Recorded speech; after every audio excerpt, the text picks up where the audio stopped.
श्री स्वामी समर्थ दत्तश्री किचनमध्ये तुमचे मनपूर्वक स्वागत आहे। तर आज आपल्या किचनमध्ये बनवणार आहोत तांदळाची खीर। एकदम सोपी इझी आहे। मी यामध्ये मावा वापरला नाही आहे। दूध घ्यायचं, इथे मी 2.5 कप दूध घेतलेलं आहे। त्याच्यामध्ये 1.5 कप पाणी टाकलेलं आहे।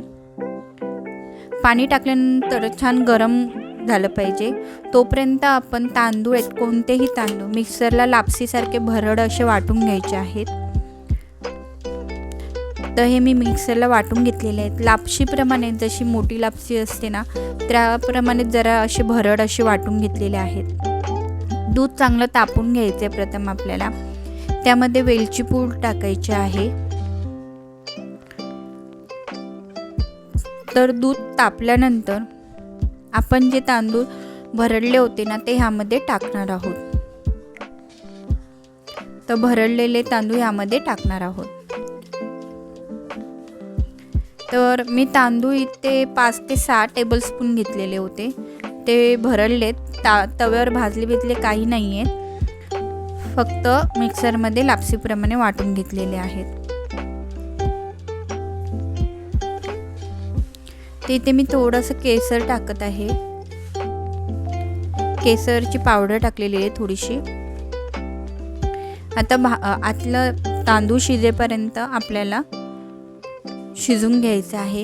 20 ते 25 मिनिटं लागतात। मध्ये मध्ये हलवत राहायची आहे खीर, जेणेकरून त्याला लागणार नाही। तांदूळ चांगला शिजून घ्यायचा आहे।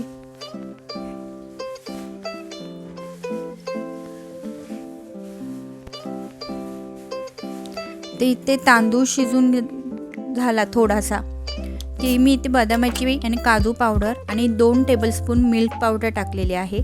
ती ह्यामध्ये आपल्याला टाकायची आहे। मी काजू, बदाम आणि मिल्क पावडर मिक्सरला वाटून घेतले होते, ते ह्यामध्ये टाकून मिक्स करून घ्यायचे आहे। आणि साखर टाकायची। साखर चवीनुसार टाकू शकता।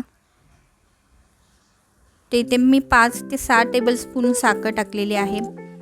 तुम्हाला जर जास्त गोड आवडत असेल तर जास्त टाकू शकता। चवीप्रमाणे साखर घाला त्यामध्ये आणि छान उकळून घ्यायचे आहे। नंतर घट्ट होत जाते।